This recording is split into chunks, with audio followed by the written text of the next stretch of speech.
নমস্কার, welcome back to my channel অনিমনু64। তো আজ আমি চলে এসেছি কি বলতো smoothening hair treatment at home.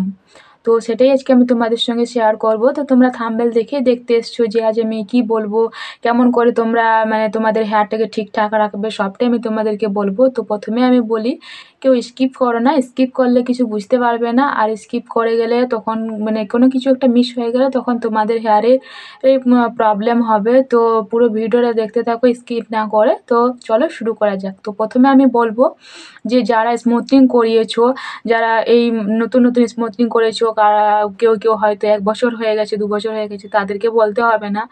আর তবুও আমি বলে দেবো কি কাদের কি সমস্যা হচ্ছে বা কেমন করে সেটা সমস্যাটা সমাধান করবে, সবটাই আমি তোমাদের বলবো।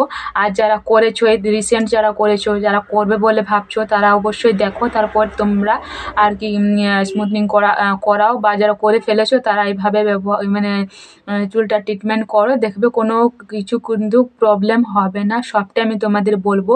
তো প্রথমে আমি বলবো যারা ভাবছো স্মুথনিং করাবে, যে চুলটা ঠিকঠাক হয়ে যাবে, যে আমি স্মুথনিংটা করিয়ে নিলে হয়তো আমার হেয়ার ফল কম হয়ে যাবে, বা আমার চুলের কোনো ড্যামেজ হবে না, কোনো ফাটা কোনো কিছু সমস্যা হবে না, যারা ভাবছো তাদেরকে বলবো হ্যাঁ করতে পারো।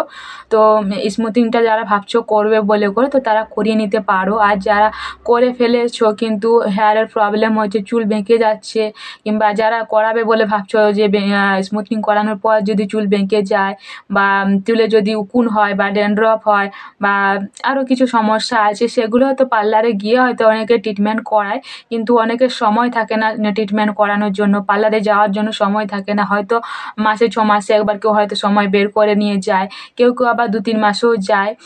তো যাদের সময় থাকে না তাদেরকে বলবো এই যে বাড়িতেই তোমরা এভাবে ব্যবহার করো, চুলটা ঠিকঠাকভাবে যত্ন নাও, দেখবে কোনো প্রবলেম হবে না, চুলের কোনো ফাটার সমস্যা থাকবে না, বা চুলের হেয়ার ফল হবে না, কোনো ড্যামেজ হবে না, বা ড্যান্ড্রফ হবে না, কোনো কিছুর প্রবলেম হবে না। যারা ভাবছো যে স্মুথনিং করানোর পর যে আমি স্পা করবো না, স্পাটা করতে হবে, আমি প্রথমে বলছি তোমাদেরকে, যারা স্মুথনিং করায় ভাবছো স্মুথনিংটা করিয়ে নাও, তারপর 3 দিন পর যখন স্পাটা করতে বলে তখন তোমরা সেই স্পাটা কিন্তু 3 দিন পরেই করবে।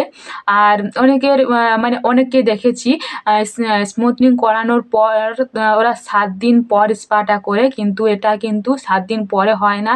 স্মুথনিংয়ের 3 দিন পরেই কিন্তু স্পাটা হয়। আর যতদিন তোমার স্মুথনিং করার পর যতদিন তোমাদেরকে চুলটা খোলা রাখতে বলে, যেমনভাবে রাখতে বলে তোমরা তেমনভাবে রাখবে। আর যদি তোমরা কানের গোড়াতে এরকমভাবে নিয়ে নাও, তখন কিন্তু চুলটা এইভাবে বেঁকে থাকবে। আর ওই 3 দিন যেমনভাবে থাকতে বলে তেমন করে তোমরা থাকবে, দেখবে কোনো চুলের বাঁকার সমস্যা হবে না, কোনো কিছুর প্রবলেম হবে না। আর স্পাটা করে নেওয়ার পর তোমরা যা ইচ্ছা তাই করতে পারো। যাদের হয়তো অনেক ঘন চুলটা, তারা হয়তো বেনুনি করতে তাদের একটু অসুবিধা হয়, কারণ চুলটা পুরো কি বলতো ডেথ হয়ে যায়। স্মুথনিং করানোর পর চুলটা পুরোপুরিভাবে মরে যায়, কারণ সেটা আর কোনো কাজ করে না, জীবিত থাকে না। তো তার জন্য বেনুনি করতে একটু প্রবলেম হয়, হয়তো স্মুথনিং করানোর পর হয় চুল খোলা রাখতে হবে, না হলে পনিটেল করে রাখতে হবে, দুটোই। আর স্নান করার সময় খোঁপা করে নাও, বা কেঁকিলি দিয়ে করে ওখানে বেঁধে নাও, কোনো প্রবলেম হবে না। আর আর কি বলো তো, যারা ভাবছো যে কি বলে চুলটা বেঁকে গেলে আমরা কি করব, তো তাদেরকে বলবো চুল বাঁকবে না, তোমরা চুলটা যেমন ইচ্ছা তেমন করে 3 দিন স্পা করার পর তোমরা বেনুনি করো, বা খোঁপা করো, বা ডিজাইন করে কোনো হেয়ার স্টাইল করো, চুলটা বেঁকে গেলেও কিচ্ছু হবে না। তারপর বেঁকে যাওয়ার পর যখন তুমি মাথায় শ্যাম্পু দিয়ে করে ওয়াশ করে নেবে না, তারপর তোমার যেমন চুলকে তেমনই হয়ে যাবে, যেমন অরিজিনাল চুল যেমন হয়ে যায়। অনেকে হয়তো আমরা কি করি, বেনুনি করি, বেনুনিটা খুলে দিলে তারপর চুলটা ওরকমভাবে বেনুনিটা হয়ে যায়, চুলটা বেঁকে বেঁকে যায়।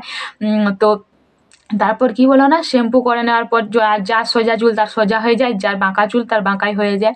তো এটার কোনো সমস্যা নেই। যারা ভাবছো চুল বেঁকে যাবে, তো একদমই বাঁকবে না চুল।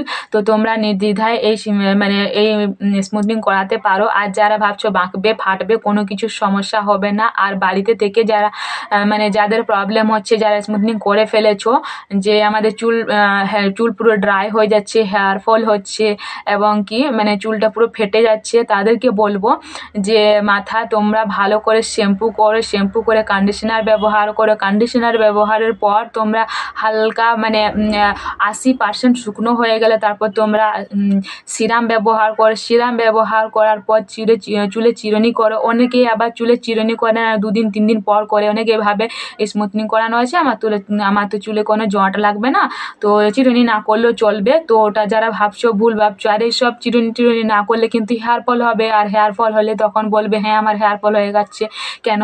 আর কি বলবো তো বলো তো, তোমরা সারাদিনে 3 থেকে 4 বার মতন চিরুনি করো, আর মাসে স্পাটা করো। আর যারা ভাবছো যে আমাদের হেয়ার ফল হবে স্মুথনিং করানোর পর, তারা ভুল ভাবছো। কোনো প্রবলেম হবে না। তো তোমরা স্মুথনিং করাতে পারো। আর কি বলো তো, মাসে স্পাটা করতে হবে। মাসে স্পা না করলেও তোমরা 2 মাসে একবার পার্লারে গিয়ে কোনো রকম সময় বের করে তোমরা মাসে কিংবা 2 মাসে গিয়ে স্পাটা করিয়ে আসবে, দেখবে কোনো প্রবলেম হবে না। আর যারা ভাবছো চুল বেঁকে যাবে, তাদেরকে বলবো এটা ভুল ধারণা।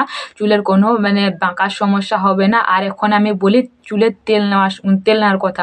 আমি স্মুথনিং করানোর 1 মাস পর থেকে আমি মাথায় তেল দিই। আমি কিন্তু অরিজিনাল মানে কি বলতো, আমি নারকেল তেলটাই আমি ব্যবহার করি। তো আমি ওই নারকেল তেলেই দিই। অনেকের মানে মনে হতে পারে যে স্মুথনিং করানোর কতদিন পর আমি তেলটা ব্যবহার করব, তেলটা ব্যবহার করলে আবার আমার চুলটা খারাপ হয়ে যাবে না তো, হেয়ার ফল হবে না তো, বা ড্যামেজ হবে না তো, বা ফাটবে না তো, বা কোনো সমস্যা হবে না তো চুলের? না, কোনো কিছু সমস্যা হবে না। মাথায় কিন্তু তেলটা দিতেই হবে। যে আমি স্মুথনিং করে নিলাম, শ্যাম্পু করে নিলাম, এখন আমি এরকমই থাকবো, ওরকম করলে কিন্তু চুলে তো কোনো পুষ্টি পড়ছে না, তাই না? তো মানে তোমরা সপ্তাহে 2 দিন অন্তত নারকেল তেল মাথায় মাসাজ করবে, আর ভালো করে ওয়াশ করবে।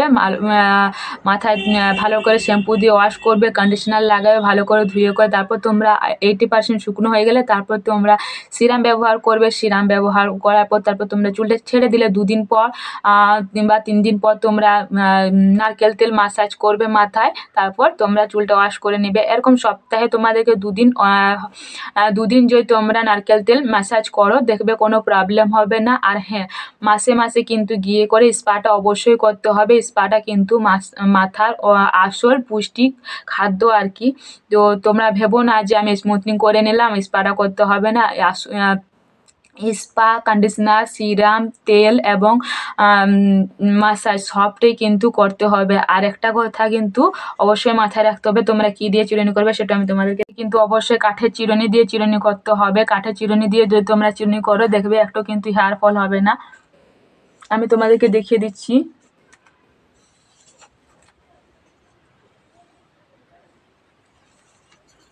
আমার চুলটা কিন্তু সোজা, কোনো কিছু বাঁকার সমস্যা নেই। দেখো তোমরা কাঠের চুল দিয়ে মানে কাঠের চিরুনি দিয়ে করে যদি তোমরা চিরুনি করো, কোনো প্রবলেম হবে না।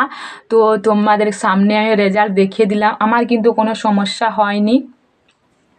আমি কিন্তু কাঠের চিরুনি দিয়ে চিরুনি করছি। যতদিন থেকে স্মুথনিং করেছি ততদিন থেকেই আমি কাঠের চিরুনি দিয়ে চিরুনি করছি। তো তোমাদেরকে আমি বলবো যে 3 থেকে 4 বার মতন রোজ চিরুনি করো, অবশ্যই চিরুনি করো। আর তুমি চুল খোলা রাখলেও কোনো সমস্যা হবে না, বা পনিটেল করলেও কোনো সমস্যা হবে না। আর চিরুনি কিন্তু করো 3 থেকে 4 বার। আর আমি যে চিরুনিটা ব্যবহার করছি এটা হচ্ছে নিম কাঠের চিরুনি, সেটাও আমি তোমাদেরকে বলে দিলাম। তোমরা কিন্তু অবশ্যই নিম কাঠের চিরুনিতেই চিরুনি করো। তো আজকের ভিডিও এত দূরে। আমার ভিডিও যদি তোমাদের ভালো লেগে থাকে, যদি অবশ্যই তেমনভাবে ব্যবহার করো। আমি যেমনভাবে বললাম তোমাদেরকে তেমনভাবে ট্রিটমেন্ট করো, এবং শ্যাম্পু, তেল, কন্ডিশনার এবং মাসে গিয়ে স্পাটা অবশ্যই করো।